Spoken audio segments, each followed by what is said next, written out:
Welcome dear students. Discovery Classes में HR sir आप लोगों का फिर से हार्दिक अभिनंदन करते हैं, वेलकम करते हैं और स्वागत करते हैं। 10th क्लास के स्टूडेंट्स और बोर्ड की एग्जामिनेशन, ठीक है, बोर्ड की एग्जामिनेशन जो होती है वो 10th क्लास के स्टूडेंट्स के लिए एक बड़ी समस्या है। कौन कौन से प्रश्न पूछे जाएंगे, कौन कैसे आंसर लिखेंगे, बहुत सारी समस्याएं रहती हैं। कुछ इंपॉर्टेंट प्रश्न आप लोगों की सहायता के लिए मैं लेकर के आया हूं, इनको जरूर देखें और इनके उत्तर कैसे लिखें वो भी मैं बताऊंगा आपको, ठीक है। तो क्लास को ध्यान से देखेंगे। कौन कौन से महत्वपूर्ण प्रश्न है, देखिए चैप्टर 8 व 9 में से कुछ महत्वपूर्ण प्रश्न है। पहला महत्वपूर्ण प्रश्न है आणविक जातिवर्त से आप क्या समझते हैं। 2 नंबर का प्रश्न आ गया, पूछ रहे हैं क्या, फोकस अपना किस पे रहेगा, इन शब्दों पे। क्या पूछ रहा है, आणविक जातिवर्त से आप क्या समझते हैं। तो देखिए आणविक जातिवर्त से आप क्या समझते हैं, तो यहां पर आपको आंसर क्या लिखना है, मैंने लिख दिया भाई आंसर। यहां क्वेश्चन नंबर लगा देंगे कॉपी में और यहां लिख देंगे आंसर। आणविक जातिवर्त क्या होता है याद कर लिया होगा, फिर भी मैं रिवाइज करवा देता हूं। आणविक जातिव्रत, आणविक जातिव्रत किसे कहते हैं, लिखिए डीएनए जो होता है भाई, अपने में आनुवंशिक सूचनाएं किसमें रहती हैं, डीएनए में संचित रहती हैं। तो क्या लिखेंगे, सिंपल सी डेफिनेशन कि डीएनए में संचित विभिन्नताओं, डीएनए में जो विभिन्नताएं पीढ़ी दर पीढ़ी संचित होती हैं, डीएनए में संचित विभिन्नताओं, डीएनए में संचित विभिन्नताओं के द्वारा, देखो ध्यान से देखिए, डीएनए में संचित विभिन्नताओं के द्वारा विकासीय संबंधों की खोज करना, विकासीय संबंधों के बारे में जानना। ये देखो आप, ये लाइन जो है ये इंपॉर्टेंट है। क्या लिखेंगे, डीएनए में संचित विभिन्नताओं के द्वारा विकासीय संबंधों के बारे में जानना, के बारे में जानना क्या कहलाता है, क्या कहलाता है, आणविक जातिव्रत कहलाता है। क्या लिखेंगे, जानना आणविक जातिव्रत कहलाता है। ये सिंपल सी परिभाषा, आणविक जातिव्रत कहलाता है। ये सिंपल सी परिभाषा आप लिख देंगे कि डीएनए में संचित विभिन्नताओं के द्वारा, डीएनए में संचित विभिन्नताओं के द्वारा विकासीय संबंधों के बारे में जानना आणविक जातिव्रत कहलाता है। हो गया महत्वपूर्ण प्रश्न आणविक जातिव्रत। 2 नंबर का आपको 2 नंबर मिल गए, 2 नंबर का प्रश्न आपका सही हो गया। दूसरा महत्वपूर्ण प्रश्न क्या है, देखिए दूसरा महत्वपूर्ण प्रश्न है, क्या तितली व चमगादड़ के पंखों को समजात अंग कहा जा सकता है। तितली व चमगादड़ के पंखों को समजात अंग कहा जा सकता है क्या, आंसर क्या बताएंगे भाई, नहीं। क्यों, आप लोग जानते हो समजात अंग किसे कहते हैं, ऐसे अंग जिनकी उत्पत्ति समान हो और कार्य भिन्न भिन्न हो, उत्पत्ति समान व कार्य भिन्न भिन्न हो तो उनको अपन क्या कहते हैं, समजात अंग कहते हैं। तो इसका मतलब क्या है, नहीं। 2 पॉइंट है इस प्रश्न के, क्या तितली व चमगादड़ के पंखों को समजात अंग कहा जा सकता है क्या, तो आंसर क्या लिखेंगे, नहीं। अब ये पूछ रहा है नहीं तो क्यों नहीं, क्यों नहीं, क्यों क्यों बताएंगे, नहीं, फिर लिखेंगे क्योंकि, नहीं क्योंकि तितली व, क्योंकि तितली व चमगादड़,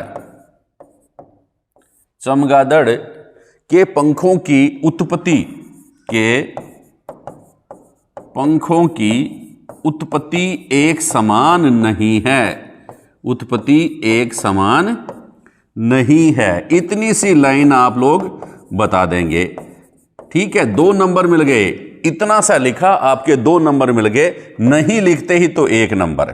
क्यों नहीं, क्योंकि तितली व चमगादड़ के पंखों की उत्पत्ति एक समान नहीं होती है, एक समान नहीं होती है। इसलिए उत्पत्ति अगर एक समान नहीं होती है तो हम इनको समजात अंग नहीं मान सकते। उत्पत्ति एक समान नहीं होती है ना, इसलिए इनको अपन क्या नहीं मान सकते, समजात अंग नहीं मान सकते। अब देखिए आगे क्या है खास बात, आगे और इंपॉर्टेंट प्रश्न देखिए आप। इन प्रश्नों को आप लिखते जाएं और चैनल को सब्सक्राइब करते जाएं, शेयर करते जाएं। देखिए अगला महत्वपूर्ण प्रश्न क्या है, समजात व समवर्ती अंग किसे कहते हैं, उदाहरण दीजिए। समजात व समवर्ती अंग, एकदम सिंपल आंसर है इसका। देखिए लिख दिया मैंने आंसर, लिखो सर आंसर। पहले किसके बारे में लिखेंगे, समजात अंग। ठीक है, तो सभी में एक लाइन तो ये लिख देना, क्या, ऐसे अंग, ऐसे अंग, ऐसे अंग। ठीक है, ऐसे अंग क्या लिखेंगे, जिनकी उत्पत्ति समान हो व कार्य भिन्न भिन्न हो। समजात, उत्पत्ति समान, ऐसे अंग जिनकी, यहां लिख देता हूं जिनकी। ठीक है, ऐसे अंग जिनकी, ऐसे अंग जिनकी क्या है, समान भाई, ऐसे अंग जिनकी उत्पत्ति समान हो। दो शब्द ध्यान में रखेंगे, एक तो उत्पत्ति, ऐसे अंग जिनकी उत्पत्ति क्या हो बच्चा, समान हो। ऐसे अंग जिनकी उत्पत्ति समान हो लेकिन कार्य क्या हो, भिन्न भिन्न हो। कार्य क्या हो, भिन्न भिन्न हो, उनको हम क्या कहते हैं, समजात अंग कहते हैं। ऐसे अंग जिनकी उत्पत्ति समान हो, दो शब्द, उत्पत्ति समान हो, कार्य भिन्न हो, उनको क्या कहेंगे, समजात अंग कहेंगे। उनको हम क्या कहते हैं, समजात अंग कहते हैं। लिख दिया बच्चा, ये शब्द लिखेंगे, ऐसे अंग जिनकी उत्पत्ति समान हो लेकिन कार्य भिन्न भिन्न हो, उनको क्या कहेंगे, समजात अंग कहेंगे। दूसरा महत्वपूर्ण प्रश्न क्या है, दूसरा महत्वपूर्ण प्रश्न क्या है, देखिए समवर्ती अंग, कौन सा भाई, समवर्ती अंग, ये समजात अंग है। दूसरा कौन सा है, समवर्ती अंग है। समवर्ती अंग किसे कहेंगे, समवर्ती अंग। ऐसे अंग, ऐसे तो लिखेंगे भैया, ऐसे अंग लिख दिया, ऐसे अंग जिनकी, ऐसे अंग जिनकी जिनकी उत्पत्ति भिन्न हो। यहां उत्पत्ति है तो उत्पत्ति में क्या लिख दें, यहां समान लिखा था, यहां भिन्न लिख देंगे। जिनकी उत्पत्ति भिन्न हो, जिनकी उत्पत्ति भिन्न हो लेकिन कार्य क्या हो, समान हो। कार्य क्या हो, समान हो, उनको क्या कहते हैं, समवर्ती अंग कहते हैं। जिनकी उत्पत्ति क्या हो, भिन्न हो, कार्य समान हो, उनको क्या कहते हैं, समवर्ती अंग कहते हैं। एग्जाम्पल क्या हो गया, उत्पत्ति भिन्न कार्य समान, जैसे तितली के पंख, तितली के पंख उत्पत्ति भिन्न है, कार्य समान है। ठीक है, तितली के पंख और पक्षियों के पंख, तितलियों के पंख और पक्षियों के पंख जो है, इनकी उत्पत्ति क्या है, भिन्न है, और कार्य क्या है, समान है। साथ में चमगादड़ के पंख भी आप लिख लेंगे, चमगादड़ के पंख। ठीक है, ये सब क्या है, जो कार्य जिनके समान है लेकिन उत्पत्ति सबकी भिन्न है। तितली के पंख की उत्पत्ति अलग होती है, पक्षियों के पंख की उत्पत्ति अलग होती है, चमगादड़ के पंख की उत्पत्ति अलग होती है। यहां पर क्या है, इनके उदाहरण क्या है भाई, समजात अंग जिनकी उत्पत्ति समान और कार्य भिन्न भिन्न हो। तो उत्पत्ति समान व कार्य भिन्न भिन्न क्या है, पक्षियों के पंख, पक्षियों के पंख जो हैं, और मनुष्य के हाथ, ये लिख लो, मनुष्य के हाथ। पक्षियों के पंख और मनुष्य के हाथ उत्पत्ति समान है लेकिन कार्य भिन्न भिन्न है। उत्पत्ति समान है लेकिन कार्य भिन्न भिन्न है, किस प्रकार के अंग है, समजात अंग है। ठीक है, यह है महत्वपूर्ण प्रश्न है। अब नेक्स्ट महत्वपूर्ण प्रश्न क्या है बच्चा, कि जीवाश्म किसे कहते हैं, जीवाश्म किसे कहते हैं, उदाहरण दीजिए। किसे कहेंगे जीवाश्म, एक नंबर का प्रश्न आ जाए, आंसर क्या लिख देंगे जीवाश्म में, यहां लिख दिया बच्चा जीवाश्म, लिख दिया। परिभाषा क्या लिखेंगे, सिंपल सी परिभाषा है, जीवों के परिरक्षित अवशेष। क्या लिख देंगे भाई, जीवों के परिरक्षित अवशेष, जीवों के परिरक्षित, ये शब्द ध्यान में रखेंगे, किसके, जीवों के। ये तो याद रहेगा आपको, लेकिन कौन सा शब्द याद रखना है, परिरक्षित, जीवों के परिरक्षित अवशेष। जल्दी जल्दी लिख लीजिए, जीवों के परिरक्षित अवशेष जो होते हैं उनको क्या कहते हैं, जीवाश्म कहलाते हैं। जीवों के परिरक्षित अवशेष जीवाश्म कहलाते हैं। सिंपल सी परिभाषा है एक नंबर की। जीवाश्म किसे कहेंगे, जीवों के परिरक्षित अवशेष जो होते हैं उनको जीवाश्म कहते हैं। ये सिंपल सी बात। अगर आप लोगों से पूछ ले एक उदाहरण दीजिए, जीवाश्म मछली का उदाहरण दीजिए, तो आप क्या बताएंगे भैया, नाइटिया। नाइटिया जो है वो जीवाश्म मछली, जीवाश्म अकशेरुकी का क्या नाम है, ओमोनाइट लिख सकते हैं आप, ओमोनाइट, दोनों में नाइट है। नाइटिया व ओमोनाइट। अमोनाइट व ट्राइलोबाइट भी क्या है? ट्राइलोबाइट, ये भी तगड़ी बाइट है, ट्राइलोबाइट। आमोनाइट ट्राइलोबाइट, आमोनाइट ट्राइलोबाइट क्या है भैया? जीवाश्म अकशेरुकी है। जीवाश्म किसे कहते हैं? उदाहरण दीजिए। जीवाश्म जीवों के परिरक्षित अवशेष, जीवों के परिरक्षित अवशेष क्या कहलाते हैं? जीवाश्म कहलाते हैं। जीवाश्म मछली नाइटिया, जीवाश्म अकशेरुकी आमोनाइट व ट्राइलोबाइट, आमोनाइट व ट्राइलोबाइट। जीवाश्मों की आयु ज्ञात करने की विधि लिखिए, 1 नंबर का प्रश्न आ जाएगा। आंसर क्या लिखेंगे? फॉसिल डेटिंग, फॉसिल डेटिंग विधि, फॉसिल डेटिंग विधि, फॉसिल डेटिंग विधि ध्यान में रखेंगे भाई। फॉसिल डेटिंग विधि, जीवाश्म की आयु ज्ञात करने की विधि कौन सी है? फॉसिल डेटिंग विधि। ठीक है, नेक्स्ट देखिए प्रश्न कि उपार्जित व आनुवंशिक लक्षणों में अंतर बताइए। उपार्जित लक्षण किसे कहते हैं? आनुवंशिक लक्षण किसे कहते हैं? देखो आंसर एकदम 1-1 नंबर के प्रश्न, 2 नंबर का प्रश्न है। उपार्जित लक्षण, उपार्जित लक्षण, ठीक है। उपार्जित लक्षण क्या लिखेंगे? जीवन काल के दौरान, जीवन काल के दौरान अर्जित लक्षण, जीवन काल के दौरान अर्जित लक्षण, अर्जित लक्षण क्या कहलाते हैं? अर्जित लक्षण क्या कहलाते हैं? उपार्जित लक्षण कहलाता है। जीवन काल के दौरान अर्जित लक्षण जो वंशानुगत नहीं होते हैं उनको उपार्जित लक्षण कहलाते हैं। ठीक है। आनुवंशिक लक्षण दूसरा कौन सा है? आनुवंशिक लक्षण, आनुवंशिक लक्षण जीवन काल के दौरान उपार्जित लक्षण, अर्जित लक्षण तो क्या कहलाते हैं? उपार्जित लक्षण कहलाते हैं। आनुवंशिक लक्षण ऐसे लक्षण जो एक पीढ़ी से दूसरी पीढ़ी में जाते हैं, ऐसे लक्षण जो एक पीढ़ी से, लिखते जाएं, क्लास को शेयर करते जाएं, एक पीढ़ी से दूसरी पीढ़ी में जाते हैं, एक पीढ़ी से दूसरी पीढ़ी में जाते हैं, उनको क्या कहते हैं? दूसरी पीढ़ी में जाते हैं, आनुवंशिक लक्षण कहलाते हैं। ठीक है। ऐसे लक्षण जो जीवन काल के दौरान अर्जित किए जाते हैं, जिसे जिम में जाकर के आप बॉडी बना लेते हो, उनको क्या कहते हैं? उपार्जित लक्षण कहते हैं। आप जा रहे हो, आंख में कंकर लगे, आंख फूट गई, ये आपका उपार्जित लक्षण हो गया। किसी का हाथ टूट गया, उपार्जित लक्षण हो गया। ठीक है। किसी की नाक जो है वह किसी गेंद के लग करके टेढ़ी हो गई, वह उपार्जित लक्षण हो गया। जीवन काल के दौरान जो लक्षण आप अर्जित करते हैं वो क्या कहलाते हैं? उपार्जित लक्षण कहलाते हैं। आनुवंशिक लक्षण ऐसे लक्षण जो एक पीढ़ी से दूसरी पीढ़ी में स्थानांतरित होते हैं, जाते हैं, उनको क्या कहते हैं? आनुवंशिक लक्षण। उपार्जित लक्षण जो होते हैं वो एक पीढ़ी से दूसरी पीढ़ी में नहीं जाते हैं। सिंपल सी बात है, सिंपल सा प्रश्न था, 2 नंबर आपके पक गए हैं। अब देखिए, जब एक विकल्पी जोड़े के स्थान पर 2 विकल्पी जोड़ों की वंशागति का अध्ययन किया जाता है तो इसे क्या कहते हैं? 1 नंबर का प्रश्न आ गया। आंसर क्या लिखेंगे आप? द्विसंकर संकरण। क्या लिखेंगे बच्चा? द्विसंकर संकरण लिख देंगे। 1 नंबर आपका इसका भी पक्का। क्या लिखेंगे? जब एक विकल्पी जोड़ा है उसके स्थान पर 2 विकल्पी जोड़ों, लक्षणों के 2 विकल्पी जोड़ों की वंशागति का अध्ययन किया जाता है तो इसको क्या कहेंगे? द्विसंकर संकरण प्रयोग कहेंगे, या द्विसंकर संकरण प्रयोग, द्विसंकर संकरण प्रयोग और लिख देंगे, द्विसंकर संकरण प्रयोग। या एक और शब्द इनका आता है dihybrid cross, dihybrid cross, dihybrid cross कहलाएगा। ठीक है बात कि वो एक विकल्पी जोड़े का वंशागति का अध्ययन क्या कहलाता है? एक संकर संकरण प्रयोग, एक संकर संकरण प्रयोग, एक संकर संकरण प्रयोग। ध्यान से देखना, इस प्रश्न को पूछ लेते हैं। जब एक विकल्पी जोड़े की वंशागति का अध्ययन किया जाए तो उसे एक संकर संकरण प्रयोग कहते हैं, और जब 2 विकल्पी जोड़ों की वंशागति का अध्ययन किया जाए तो उसको डाई हाइब्रिड क्रॉस या द्विसंकर संकरण प्रयोग कहते हैं। आगे और देखिए, नेक्स्ट, प्रभाविता के नियम को आरेख द्वारा समझाइए। प्रभाविता का नियम क्या है? प्रभाविता का नियम, आंसर पहले तो प्रभाविता का नियम भी पूछ रहे थे, प्रभाविता का नियम लिखिए, आरेख भी बता देंगे। प्रभाविता का नियम किसे कहेंगे? प्रभाविता का नियम।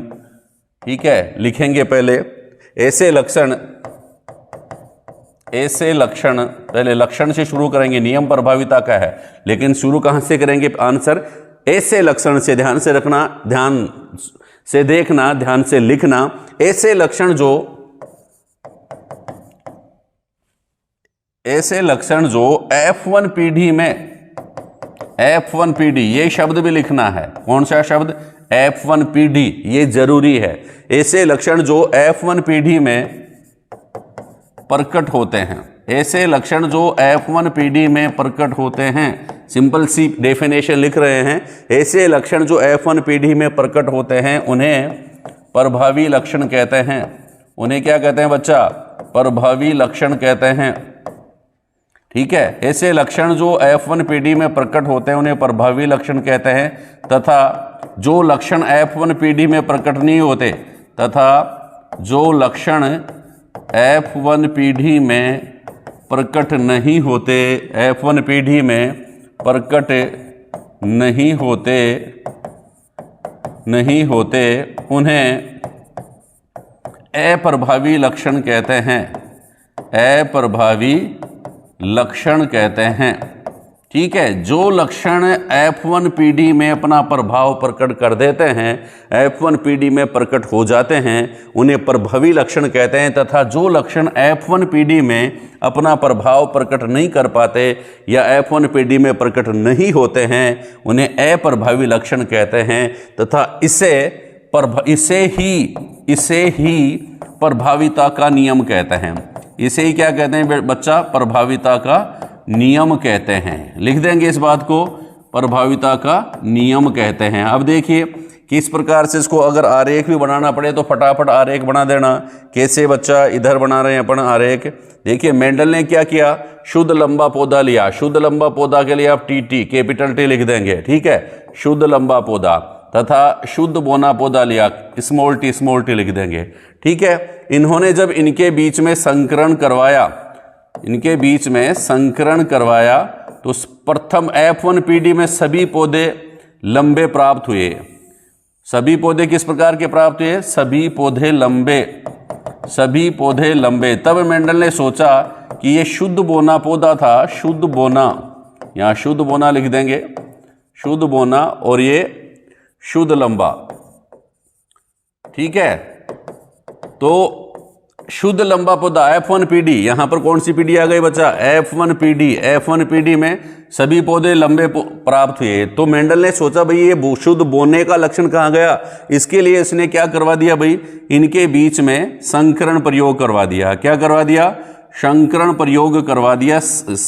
क्या? स्वपरागण करवाया, और स्वपरागण से जो युग्मक बने उन युग्मकों में उसने क्या देखा? यहाँ पर तो युग्मक लिख देंगे भाई, और यहाँ कौन सा युग्मक है? कैपिटल T स्मॉल t, यहाँ पर भी कैपिटल T और स्मॉल t। तो उसने क्या देखा? इस प्रकार से कुछ पौधे प्राप्त हुए। ठीक है, उस प्रकार से पौधे प्राप्त हुए। उसने क्या देखा भाई? एक पौधा तो 3 पौधे लंबे। क्या देखा? यहाँ capital T small t, capital T small t, capital T small t और स्मॉल t। इसने क्या देखा भाई? इसने देखा कि 4 पौधों में से कितने भाई? 3 पौधे तो शुद्ध लंबे पौधे प्राप्त हुए। लंबे व बोने दोनों पौधे प्राप्त हो गए। लंबे व बोने दोनों पौधे प्राप्त हुए। किसमें? F2PD में। किसमें? F2PD में। इसका मतलब क्या है? बोनेपन का लक्षण यहाँ पर उपस्थित था, लेकिन वो किसमें प्रकट हुआ? F2PD में। इससे इसने क्या निष्कर्ष निकाला कि कुछ पौधे जो होते हैं वो अपना लक्षण F1PD में ही प्रकट कर देते हैं, जिनको अपन क्या कहते हैं? प्रभावी लक्षण कहते हैं। तथा कुछ लक्षण ऐसे होते हैं, कुछ कारक ऐसे होते हैं जो F1PD में अपना लक्षण प्रकट नहीं कर सकते, उनको अप्रभावी लक्षण कहते हैं। जैसे बोनेपन का लक्षण जो है वो है F1PD में प्रकट नहीं हुआ, यह T यहाँ पर था लेकिन प्रभाव प्रकट नहीं हुआ। ठीक है, इसलिए इसको अपन क्या कहेंगे? अप्रभावी लक्षण कहेंगे। ठीक है, अप्रभावी लक्षण कई बार पूछ लेते हैं, और इस गुण को अपन क्या कहते हैं? प्रभाविता का नियम कहते हैं। F2PD में जो जीन अनुपात प्राप्त हुआ, F2PD में जीनोटाइप या जीन प्रारूप किस प्रकार का प्राप्त हुआ? बराबर 1:2:1। कैसे भाई? एक पौधा शुद्ध लंबा,